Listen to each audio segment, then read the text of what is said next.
చంద్రబాబుపై సీదిరి అప్పలరాజు ఆగ్రహం వ్యక్తం చేశారు. 14 ఏళ్ల పాలనలో ఉత్తరాంధ్రకు చంద్రబాబు ఏం చేశారని ప్రశ్నించారు. విశాఖలో ప్రేమోత్సవం, బికినీ షోలు ఏర్పాటు చేస్తామన్నారని ఫైర్ అయ్యారు. ప్రేమోత్సవం, కామోత్సవాలు నువ్వు చేసే టూరిజం డెవలప్మెంట్ ప్రోగ్రామ్ మర్చిపోయినాం అనుకున్నావా? మనిషిపైన అసలు నాకు అర్థం కాదు. అసలు నువ్వు వైజాగ్ నుంచి బీచ్ భావనపాడు వరకు బీచ్ రోడ్ వేస్తావా? మరి నువ్వు 14 సంవత్సరాలు గాడిదలు కాసావేటి? 14 సంవత్సరాలు ముఖ్యమంత్రిగా చేసి గాడిదలు కాసావా నువ్వు? మళ్ళీ ఇప్పుడు కొత్తగా వచ్చిన అభివృద్ధి కార్యక్రమాలు చేస్తావు. ఇందులో నువ్వు చూసేవి డ్రామాలన్నీ 14 సంవత్సరాలు చూసే నిన్ను వెనక్కి పంపించారు.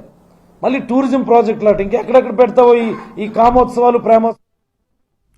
చంద్రబాబుపై సీదిరి అప్పలరాజు విమర్శలు చేశారు. రాష్ట్రంలో బందిపోట్ల పరిపాలన జరుగుతుందని అనడంపై ఫైర్ అయ్యారు. పేదలకు అవసరమైన అభివృద్ధి కార్యక్రమాలు చేస్తూ ఉంటే బందిపోట్ల పరిపాలన అంటారా అని మండిపడ్డారు ఆయన. ఏమయ్యా చంద్రబాబు, నాకు అర్థం కాదు. 14 సంవత్సరాలను ముఖ్యమంత్రిగా పరిపాలించి ఎంపీకే నాకు అర్థం కాదు. Where is your mark? ఏ రంగంలోనైనా సరే నీ మార్క్ ఏది? నువ్వు వచ్చి మాకు బందిపోట్ల పరిపాలన మాట్లాడతావా? నువ్వు ఏది బందిపోట్ల పరిపాలన?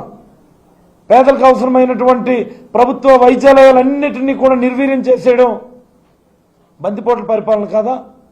ఈరోజు పేదవాడికి అవసరమైనటువంటి ప్రతి వైద్యాలయాలు, ప్రతి హాస్పిటల్, గ్రామ స్థాయిలో విలేజ్ హెల్త్ క్లినిక్, మండల స్థాయిలో ఒక ప్రైమరీ హెల్త్ సెంటర్, కాన్స్టిట్యున్సీ లెవెల్లో community health centres, area hospitals, medical colleges, ఇన్నింటినీ నాడు నేడు కింద బాగు చేయడం, కొత్తగా ఆర్గనైజేషన్ ఇవ్వడం అన్నటువంటిది బందిపోట్ల పరిపాలన.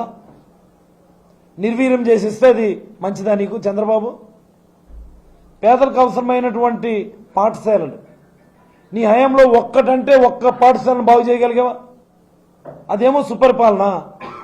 ఈరోజు నాడు నేడు కింద అన్ని స్కూళ్లను బాగు చేసి ప్రతి పేదవాడికి మంచి జరగాలని బడికి పంపిస్తే వాళ్ళకి మదర్స్కి ఏమో ఇన్సెంటివ్ ఇస్తా ఉంటే అది బందిపోట్ల పరిపాలన.